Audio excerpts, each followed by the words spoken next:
Let's take a look at the process of mentoring.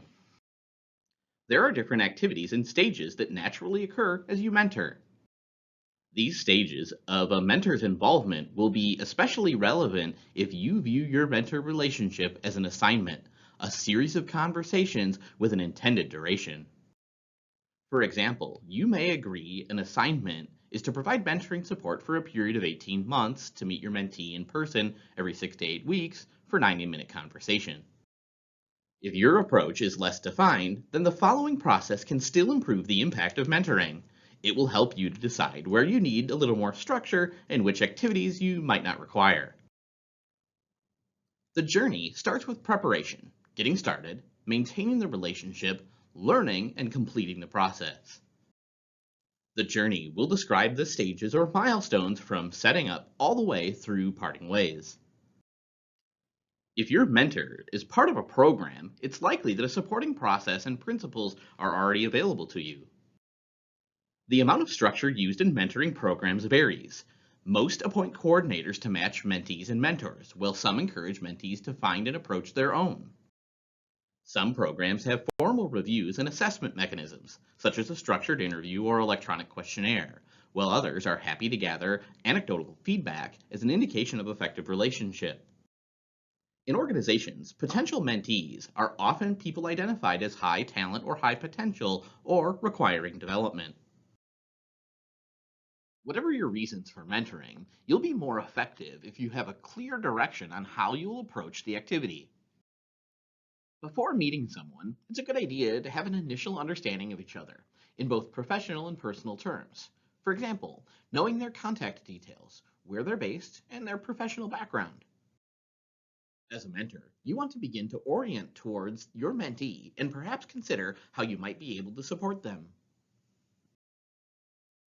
You also want your mentee to begin thinking about what they want from you and how you can help them learn, grow, and make progress. The success of any mentoring relationship is increased by building a framework which supports that up front.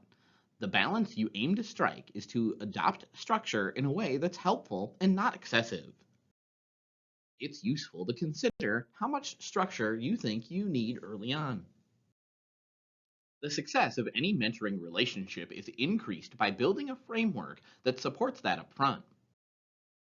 The balance you aim to strike is to adopt a structure in a way that's helpful and not excessive, so it's useful to consider how much structure you think you'll need. That might include an understanding of the relationship in practical terms, boundaries or the scope of involvement and duration, and principles that guide the relationship. In preparation, only you can decide how much structure is best, and once you begin working with a mentee, you're likely to adapt the approach. Regardless of whether you consider yourself an organized person or not, considering these questions up front and deciding what you need or want will help you feel clearer about the progress. This clarity will benefit both you and the mentee, helping you to relax and enjoy the process.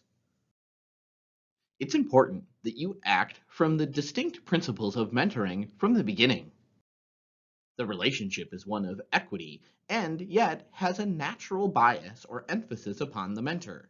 The mentor has something that the mentee needs or wants. Responsibility for learning, progress, and results ultimately rest with the mentee. The first session or conversation in a mentor relationship sets the tone for both future sessions and the relationship. In addition, much of the way you influence the mentee will be through what you do rather than what you say, and an effective first meeting can begin that positive first impression. By now, you have some idea of who will be in the mentoring relationship, an idea of the broader context for this mentoring relationship, and your personal considerations for the relationship.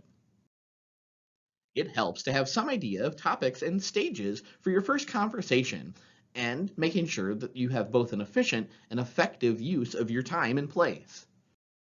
Remember that your initial intentions are to build a framework for a relationship rather than tackle specific personal goals and topics that they're interested in.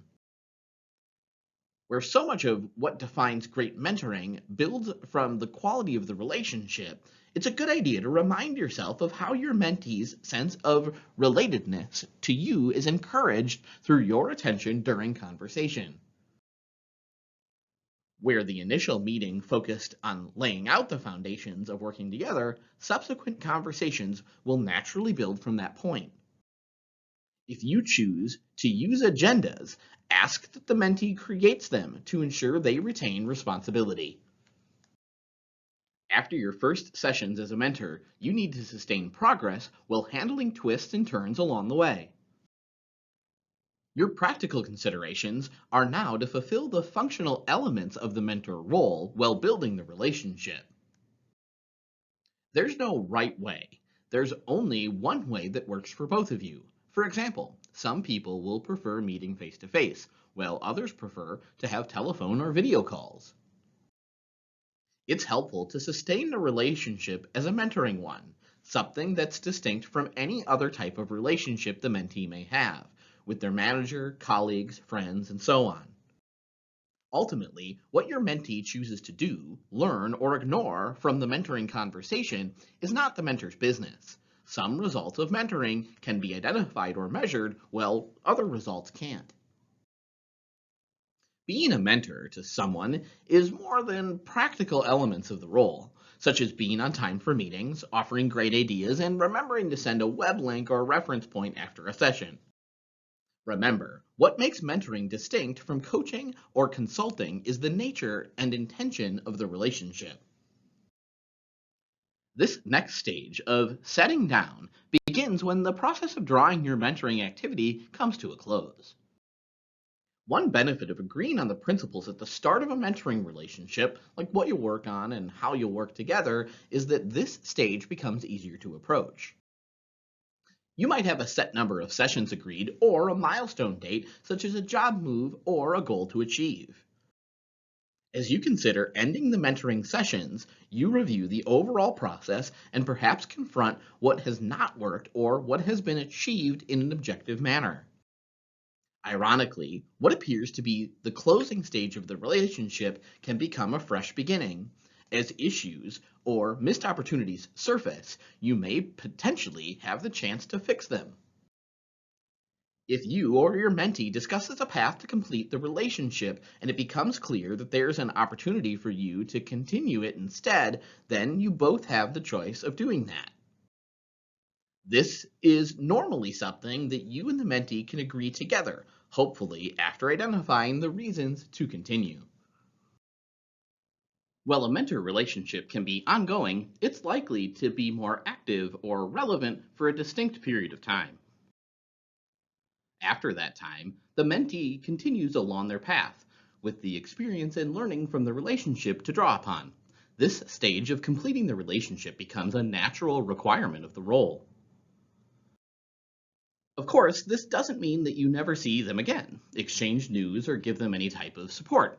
Just that you're acknowledging the end of the phase where you've agreed to provide active support and assistance.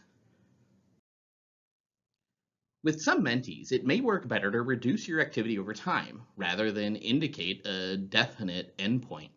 This works well where the mentee has grown to rely on the relationship and feels uncomfortable with the idea of it ending.